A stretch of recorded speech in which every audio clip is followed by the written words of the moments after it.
Hello everyone, welcome back to my channel. This is Venma.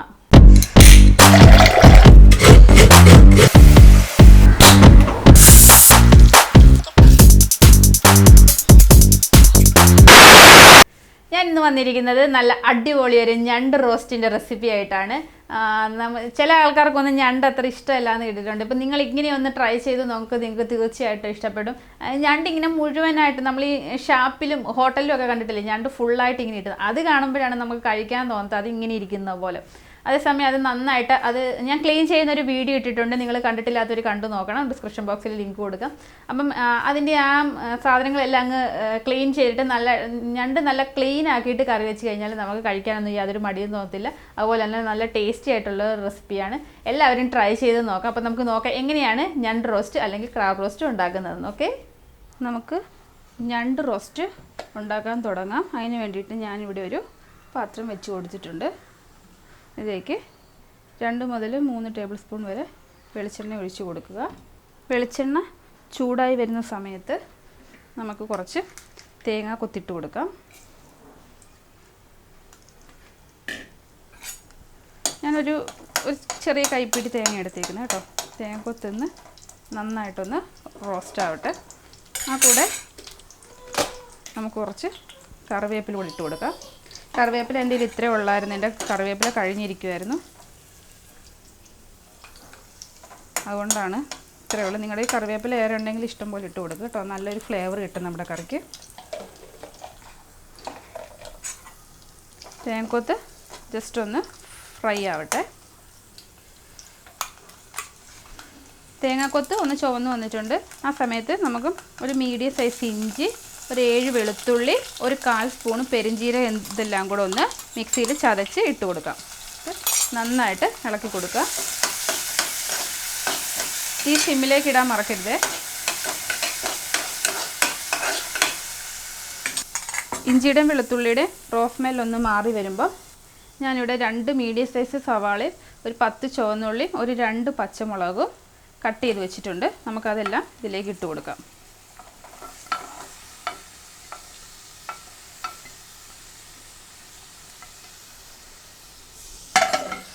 നന്നായിട്ട് ഇളക്കി കൊടുക്കാം.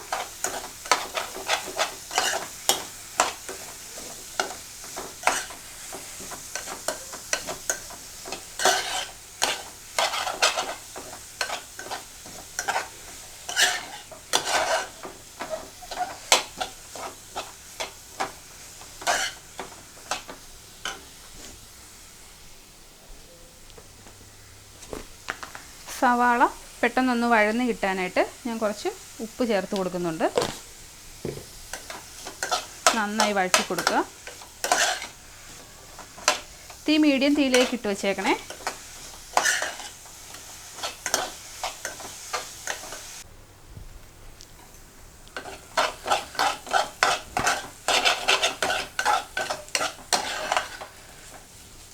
ചെറുതായി ഒന്ന് വഴന്ന് വന്നിട്ടുണ്ട്. എനിക്ക് കുറച്ച് എണ്ണ കുറവ് തോന്നിയുകൊണ്ട് ഞങ്ങൾ ശകലം എണ്ണ കൂടെ ഒഴിച്ചു കൊടുത്തിട്ടുണ്ട്. ഇതൊക്കെ നല്ല സ്പൈസി കറിയാണ് ഈ ക്രാബ് കറി എന്നൊക്കെ പറയും. അപ്പം എരിവ്, എണ്ണ ഇതൊക്കെ നന്നായിട്ട് ഇട്ടെങ്കിൽ മാത്രമേ നമ്മൾ വിചാരിക്കുന്ന നല്ല ടേസ്റ്റ് കിട്ടുള്ളൂ. ക്രാബൊന്നും നമ്മളങ്ങനെ ഡെയിലി ഉണ്ടാക്കാറില്ലല്ലോ, അപ്പോൾ ഉണ്ടാക്കുമ്പോൾ നല്ല ടേസ്റ്റി ആയിട്ട് കഴിക്കാം. ഒന്നുകൂടെ കിടന്ന് വഴരട്ടെ. നമ്മുടെ സവാളയൊക്കെ വഴന്ന് വന്നിട്ടുണ്ട്. ഇനി നമുക്കിതിലേക്ക് ഒരു 1/2 സ്പൂണ് മഞ്ഞൾപ്പൊടി ചേർത്ത് കൊടുക്കാം. മഞ്ഞൾപ്പൊടിയൊക്കെ ധാരാളം കഴിക്കുന്നത് നല്ലതാണ് കേട്ടോ. മഞ്ഞൾപ്പൊടി ഒരു ആൻറ്റി ബാക്ടീരിയൽ ഏജൻറ്റ് കൂടെയാണ്, അതുകൊണ്ട് ഫുഡിലൊക്കെ കഴിക്കുന്നത് നമ്മുടെ സ്കിന്നൊക്കെ ആയാലും വളരെ നല്ലതാണ് ടർമറിക് പൗഡർ. മഞ്ഞൾപ്പൊടി ഇട്ട് കൊടുത്തിട്ടുണ്ട്. നന്നായിട്ടൊന്ന് ഇളക്കി വഴറ്റി കൊടുത്തിട്ടുണ്ട്.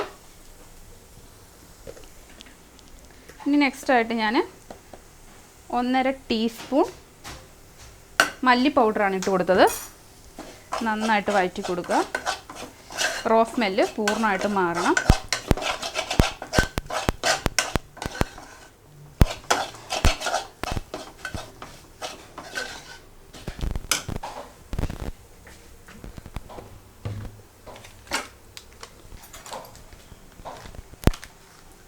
നെക്സ്റ്റ് ഞാൻ ഇട്ട് കൊടുക്കുന്നത് 1/2 ടീസ്പൂണ് ഗരം മസാലയാണ്.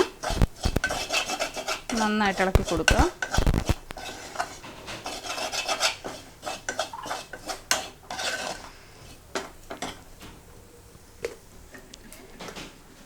നെക്സ്റ്റ് ഞാൻ ചേർക്കുന്നത് 1.5 ടീസ്പൂൺ നല്ല മുളക് പൊടി, എരിവുള്ള മുളക് പൊടി ചേർത്ത് കൊടുത്തിട്ടുണ്ട്. ഇളക്കി കൊടുക്കുക.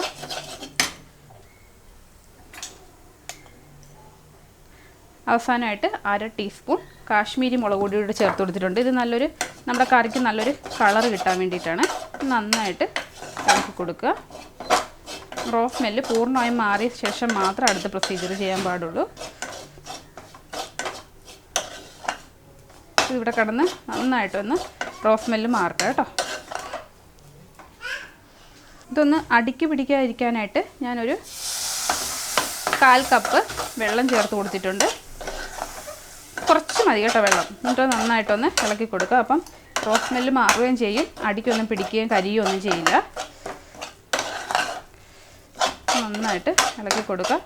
ഒരു 2 മിനിറ്റ് ഇതുപോലെ വിടണം കേട്ടോ. എന്നാലും അതിൻ്റെ ആ റോ സ്മെല്ല് കംപ്ലീറ്റ് മാറിയ ശേഷം മാത്രം നമുക്ക് നെക്സ്റ്റ് പ്രൊസീജിയർ ചെയ്യാം. മസാലയുടെ റോ സ്മെല്ലെല്ലാം കംപ്ലീറ്റ് മാറിയിട്ടുണ്ട്. ഇനി നമ്മൾ ഇതിനകത്ത് ചേർത്ത് കൊടുക്കുന്നത് നല്ല പഴുത്ത പുളിയുള്ള ഒരു തക്കാളിയാണ്. തീരെ നൈസാക്കി അരിഞ്ഞു കൊടുക്കുക. നന്നായിട്ടൊന്ന് ഇതിലേക്കെല്ലാം വെന്ത് ചേരണം. അതിന് വേണ്ടിയിട്ടാണ് നല്ല നൈസായിട്ട് അരിഞ്ഞെടുക്കുന്നത് കേട്ടോ. നന്നായിട്ട് ഇളക്കി കൊടുക്കുക.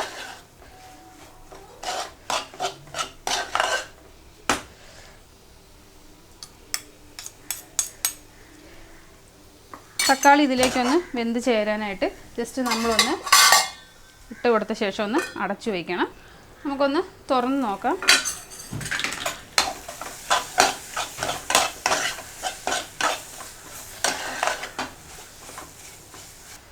തക്കാളി കുറച്ചുകൂടെ ഒന്ന് വെന്ത് ചേരാനുണ്ട്.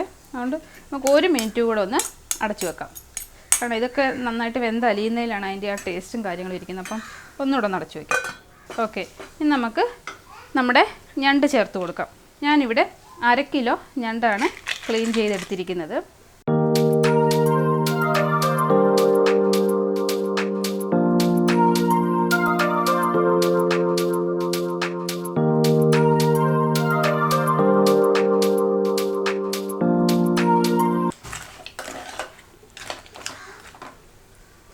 മസാലയെല്ലാം ഇട്ട് വെച്ചിട്ട് ഞാൻ ചിക്കൻ കറിയിൽ പറഞ്ഞതുപോലെ തന്നെ കുറച്ച് നേരം ഇതൊന്ന് അടച്ച് വെച്ചിട്ട് ഇതിൽ നിന്നിറങ്ങുന്ന വെള്ളം ഒന്ന് ഇറങ്ങി വരാനായിട്ട് സമ്മതിക്കണം. കാരണം അതിൽ നിന്നിറങ്ങി ചെറുതായിട്ട് വെള്ളം വരും. അപ്പം നമുക്ക് കറിക്ക് ഒരു നല്ലൊരു പ്രത്യേക ടേസ്റ്റ് വരും. ഞണ്ടിൻ്റെ തന്നെ വെള്ളം വന്നിട്ട് എന്നിട്ട് നമുക്ക് കുറച്ച് എക്സ്ട്രാ വെള്ളം കൂടി ഒഴിച്ചിട്ട് വേവിച്ചെടുക്കാം. ഓക്കെ,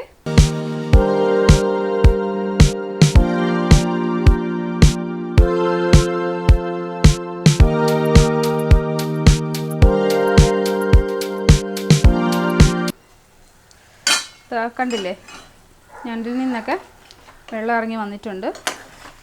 നന്നായിട്ട് മിക്സ് ചെയ്ത് കൊടുക്കുക. ഞാൻ ഇതിനകത്തേക്ക് കുറച്ച് വെള്ളം ഒഴിച്ചു കൊടുക്കുകയാണ്. ഞാനിവിടെ വേറെ അടുപ്പിൽ വെച്ച് നന്നായിട്ട് ചൂടാക്കിയായിരുന്നു വെള്ളം. ചൂടുവെള്ളം ഒഴിച്ചു കൊടുക്കുന്നത് കേട്ടോ. അധികം വേണ്ട, നമുക്ക് റോസ്റ്റാക്കി എടുക്കാനായിട്ടല്ലേ. അപ്പോൾ കുറച്ച് വെള്ളം ഒഴിച്ചാൽ മതി. ഞാൻ ഒരുപാട് അങ്ങ് തിക്ക് ഗ്രേവി ആയിട്ട് ഭയങ്കര ഡ്രൈ റോസ്റ്റ് ആക്കത്തില്ല. ഒരു കുഴഞ്ഞ പരുവാണ്, പെരളൻ രീതിയിലെടുക്കുന്നത് കേട്ടോ. എനിക്കതാണ് ഇഷ്ടം. നിങ്ങൾക്ക് ഡ്രൈ ആയിട്ട് വേണമെങ്കിൽ അങ്ങനെയും ചെയ്യാം. കുറച്ചേറെ നേരം ഇട്ട് ഇതുപോലെ ചെയ്തെടുത്താൽ മതി. തീ മീഡിയത്തിലേക്ക് ഇട്ട് കൊടുക്കാം. എന്നിട്ട് നന്നായിട്ട് അടച്ചു വെച്ച് വേവട്ടെ. ഇടയ്ക്ക് തുറന്ന് ഇളക്കി കൊടുക്കാൻ ഒരു കാരണവശാലും മറക്കരുത്. ഞണ്ട് അടിക്ക് പിടിച്ച് കരിഞ്ഞു പോകും. അതുകൊണ്ട് ഇടയ്ക്കിടയ്ക്ക് തുറന്ന് ഇളക്കി കൊടുക്കണം കേട്ടോ. നന്നായിട്ട് തിളച്ച് വരുന്നുണ്ട് നമ്മുടെ ഞണ്ട് കറി. സമയത്ത് ഉപ്പൊന്ന് നോക്കണം കേട്ടോ. കുറച്ച് ഉപ്പും കൂടെ വേണം. ഉപ്പിട്ട് കൊടുക്കുകയാണേ. നന്നായിട്ട് ഇളക്കി അടച്ചു വെച്ച് വേവിക്കാം.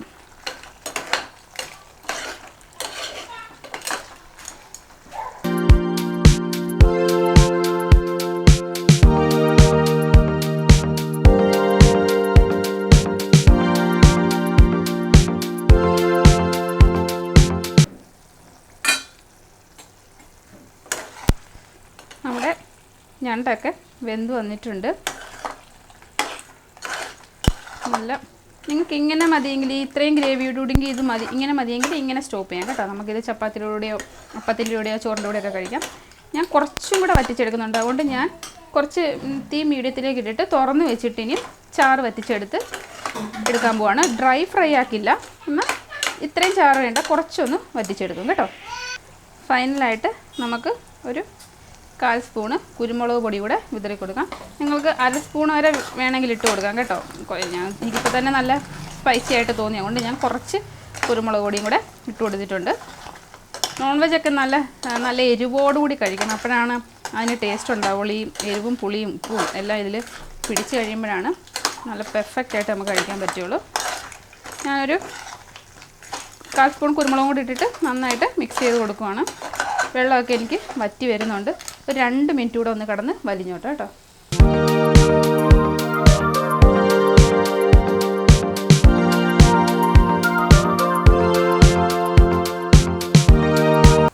നമ്മുടെ ഞണ്ട് റോസ്റ്റിൻ്റെ വെള്ളം എല്ലാം നന്നായിട്ട് വറ്റി വന്നിട്ടുണ്ട്. ഗ്രേവി മാത്രമായിട്ട് വന്നിട്ടുണ്ട്. ഇനി ഞാനിട്ട് വറ്റിക്കുന്നില്ല, എനിക്ക് ഒത്തിരി ഡ്രൈ ആവുന്ന ഇഷ്ടമില്ല. അതുകൊണ്ട് ഞാനിവിടെ നിർത്തുവാണ്. അപ്പം ഇത് വേണമെങ്കിൽ നിങ്ങൾക്ക് കുറച്ച് കറിവേപ്പില കൂടെ ഇതിൻ്റെ മുകളിൽ വിതറി കൊടുക്കാം. എൻ്റെ ഇപ്പോൾ കറിവേപ്പില തീർന്നിരിക്കുന്നതുകൊണ്ട് ഞാൻ ഇടുന്നില്ല. അപ്പം ഇതാണ് നമ്മുടെ ടേസ്റ്റി ആയിട്ടുള്ള ക്രാബ് റോസ്റ്റ്. അപ്പോൾ എല്ലാവരും ട്രൈ ചെയ്ത് നോക്കണം. ഇഷ്ടപ്പെട്ടാൽ ലൈക്ക് ചെയ്യാനും ഷെയർ ചെയ്യാനും കമൻറ്റ് ചെയ്യാനും മറക്കരുത്. നിങ്ങൾ ഉണ്ടാക്കി നോക്കിയിട്ട് അഭിപ്രായങ്ങൾ എൻ്റെ കമൻറ്റ് ബോക്സിൽ പറയാനും മറക്കരുത്. അപ്പോൾ ഇനി വേറൊരു വീഡിയോ ആയി കാണുന്നവരെ Tata. Subscribe now and press the bell icon. Never miss an update.